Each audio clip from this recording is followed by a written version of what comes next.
जब संपूर्ण वैभव होते हुए भी प्रभु श्री राम का मन व्याकुल था, तब गुरु वशिष्ठ के ज्ञान ने उन्हें विषाद से बाहर निकाला।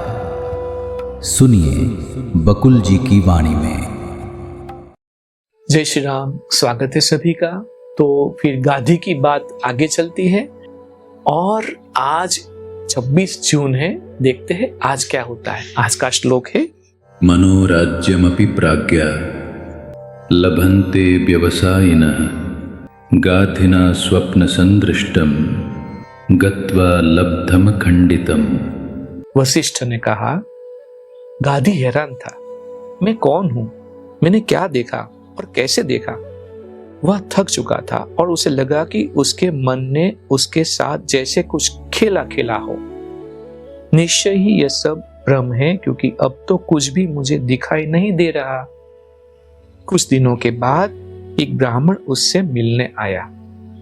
गाधी ने उस अतिथि का स्वागत सम्मान किया। बातचीत के दौरान गाधी ने उससे पूछा, भगवान आप इतने थके मांदे क्यों दिखाई दे रहे? अतिथि ने उत्तर दिया, ध्यान से सुनिएगा। हे पुण्यात्मा, मैं तुम्हें सच्चाई बतलाता हूँ। उत्तर में एक राज्य जिसका नाम है कीर, वहां की एक अद्भुत कथा मैंने सुनी है। वहां के लोग कहते हैं कि जनजाति के एक व्यक्ति ने उन पर 8 वर्षों तक शासन किया। उसके बाद उसकी पहचान का रहस्य खुला। उसके बाद वहां से बहुत से ब्राह्मण नष्ट हो गए। जब मैंने सुना तो मैं भी अपने आप को अपवित्र समझने लगा और लंबे समय तक उपवास करने लगा। यह उपवास से मैं आज ही तोड़ रहा हूं। अतिथि रात भर गाधी के साथ रहा और दूसरे दिन सुबह उठकर चला गया। गाधी सोच में पड़ गया। सोचने लगा, मति भ्रम के कारण मैंने जो कुछ देखा वह इस अतिथि ने प्रत्यक्ष आंखों से देखा। अब इस घटना का सत्यापन मैं स्वयं करूंगा। ऐसा निश्चय करने के साथ गाधी भूत मंडल प्रदेश की ओर चल पड़ा। उच्च चेतना वाले महानुभाव स्व प्रयास द्वारा वह सब प्राप्त कर लेते हैं जिसका दर्शन उन्होंने मन में किया होता है। इस प्रकार गाधी ने वहां जाकर वह सब कुछ देखा जिसका उसे मनोदर्शन हुआ था। वहां जाकर उसने वह गांव देखा जिसे वह अपनी चेतना में देखकर अत्यंत प्रभावित हुआ था। उसने उस जनजाति के व्यक्ति का अर्थात अपना खुद का घर देखा। वह पास के एक गांव में गया और वहां के लोगों से पूछा, तुम जनजाति के उस व्यक्ति को जानते हो जो आपके बगल के गांव में रहता था? गांव वालों ने उत्तर दिया, हाँ हम जानते हैं। वह भयानक था, हिंसक था, उसने लंबी उम्र पाई। जब उसके सगे संबंधी मर गए तब वह फिर चला गया। वह राजा बना और वहां उसने 8 वर्ष तक राज किया।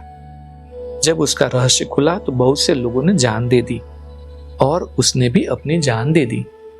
यह सुनकर गाधी अत्यधिक विचलित हुआ। वह कीर गया और वहां उसने लोगों से पूछताछ की, क्या कुछ समय पहले जनजाति का कोई व्यक्ति राज करता था?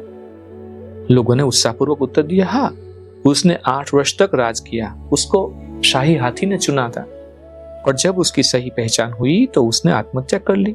इस घटना को 12 वर्ष बीत गए हैं। गाधी ने तुरंत उस गांव को छोड़ दिया और समीप स्थित पर्वत की कंदरा में जा पहुंचा और वहां घोर तपस्या करने लगा। थोड़ी ही देर बाद वहां भगवान विष्णु प्रकट हुए और उसने मनचाहा वर मांगने के लिए कहा। गाधी ने विष्णु से पूछा, मुझे जो स्वप्न में भ्रांति हुई थी वह जागृत अवस्था में कैसे दिखाई दी?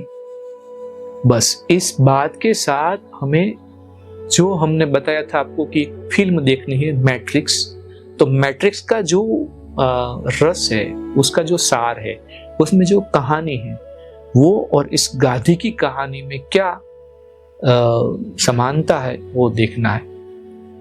आज हम यहाँ पे विराम कर देखते कल क्या होता है। जय श्री राम।